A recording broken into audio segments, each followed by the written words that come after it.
नमस्कार दोस्तों, स्वागत है आप सभी का हमारे YouTube चैनल अभिनव स्टडी क्लासेस में। इस वीडियो से हम प्रकाश, परावर्तन तथा अपवर्तन के लेसन को आगे बढ़ाएंगे और इस वीडियो में हम बात करेंगे प्रकाश के गुण के बारे में। चलिए हम स्टार्टिंग करते हैं इस वीडियो की और शुरू करते हैं प्रकाश के गुण के बारे में। देखिए प्रकाश का गुण, प्रकाश के गुण,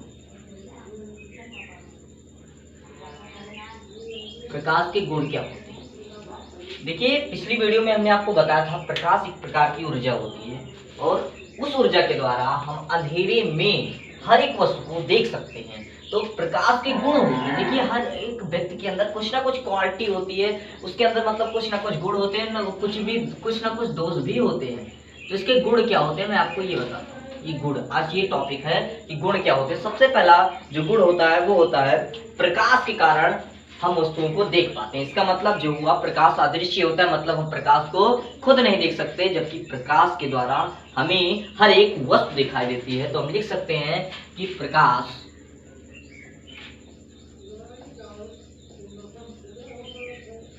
अदृश्य होता है। प्रकाश जो होता है वो स्वयं अदृश्य होता है,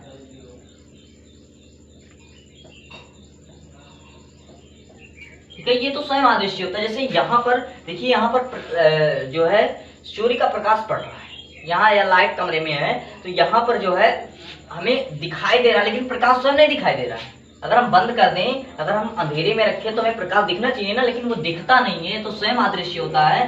परंतु इसके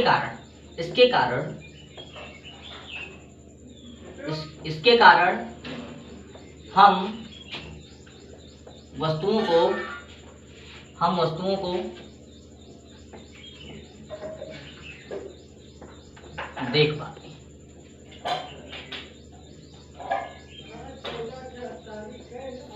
हम वस्तुओं को देख पाते हैं। प्रकाश स्वयं अदृश्य होता है, परंतु इसके कारण हम हर एक वस्तु को देख लेते हैं। जैसे अगर हमें इस डेस्टर को देखना होगा तो यहाँ पर लाइट है, इसीलिए हम इस डेस्टर को देख सकते हैं। इस बोर्ड पर जो हम लिख रहे हैं ये हमें लाइट के कारण ही दिखाई दे रहा है। चलिए हम अगला गुण बताते हैं। जो प्रकाश होता है ये विद्युत चुंबकीय तरंगों के रूप में चलता है। तरंगे ऐसे ही होती हैं, ऐसे ऐसे चलती रहती है तरंगे ऐसे, ठीक है। हर एक चीज में तरंग चलती है, तो ये कैसे चलता है?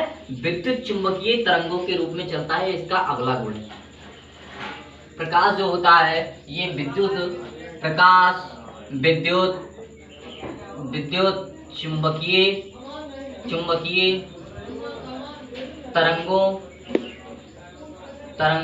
के रूप में चलता है। प्रकाश विद्युत चुंबकीय तरंगों के रूप में चलता है। प्रकाश जो होता है वो विद्युत चुंबकीय तरंगों के रूप में होता है। इसका अगला गुण है जो चमकदार तल होते हैं, मतलब जहां पर कोई मतलब किसी चीज को पेंट किया गया हो या यहाँ मतलब वहां पर कोई ठोस पदार्थ, वहां पर जो होता है प्रकाश जो होता है वो रिफ्लेक्ट हो जाता है, परावर्तित हो जाता है। तो जो जैसे ये बोर्ड है, यहाँ पर प्रकाश पड़ रहा है, तभी आपको जो है हम जो लिख रहे हैं वो दिखाई दे रहा है, ठीक है। तो प्रकाश का अगला गुण है कि चमकदार तलों पर प्रकाश का परावर्तन होता है।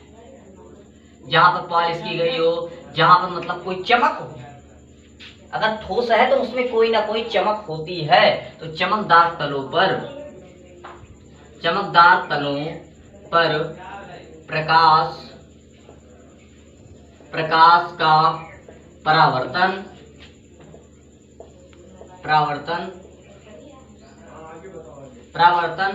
होता है।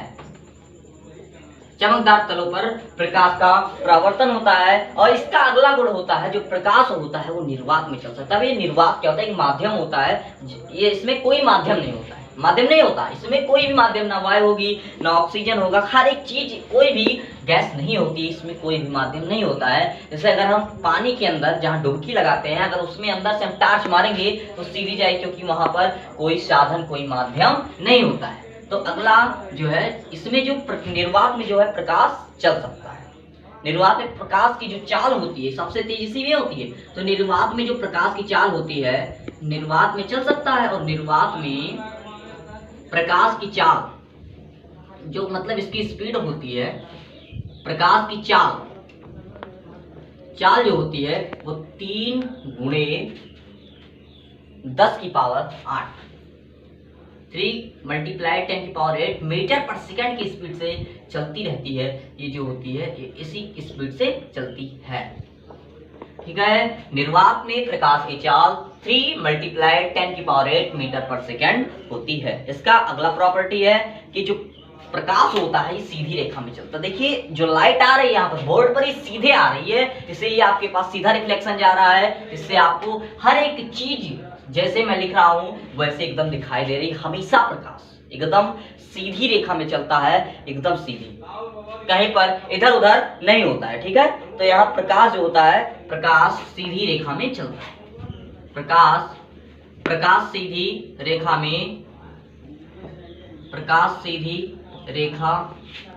में चलता है।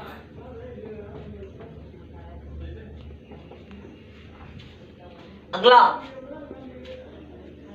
है अगर प्रकाश है, बस आप 5 प्रॉपर्टीज पढ़िए और अगला और सब समझा देते हैं। देखिए अगर कोई पारदर्शी माध्यम है, पारदर्शी का मतलब ये हुआ कि मतलब आर पार दिखे। जैसे अगर मान लीजिए हम एक कांच का टुकड़ा लेते हैं, तो खोखले कांच का टुकड़ा लेते हैं, तो अगर हम उसमें से प्रकाश को जाएंगे तो ये सीधा निकल जाएगा और ये जो है यहाँ पर कोई माध्यम नहीं मिलेगा। लेकिन ये अपारदर्शी माध्यम है। पारदर्शी माध्यम वो माध्यम होता है जिसमें से जो मतलब कहीं पर वहां पर चमकदार तल नहीं होता, वहां पर कोई तल नहीं होता है, तो वो जो होता है पारदर्शी माध्यम कहलाता है। और पारदर्शी माध्यम से जो अपवर्तन होता है, मतलब जो प्रकाश होता है उसका अपवर्तन होता है, क्योंकि मतलब अपवर्तन का मतलब लौटती नहीं है, चली जाती है, क्योंकि वहां पर प्रकाश में अपारदर्शी माध्यम होता है, वो सीधी निकल जाती है। लेकिन अपारदर्शी माध्यम में ऐसा नहीं होता है। अपारदर्शी माध्यम जैसे ये बोर्ड हो गया, ये अपारदर्शी माध्यम है। अपारदर्शी माध्यम में एक तल होता है, वहां पर जो है प्रकाश का परावर्तन हो जाता है, रिफ्लेक्शन हो जाता है। वहां पर क्या होता है, प्रकाश का रिफ्लेक्शन हो जाता है, तो उसे हम प्रकाश का परावर्तन कहते हैं। लेकिन जहां नहीं होता है उसे हम अपवर्तन कहते हैं। इस वीडियो में बस हम इतना ही सीखेंगे, मिलेंगे अगली वीडियो में।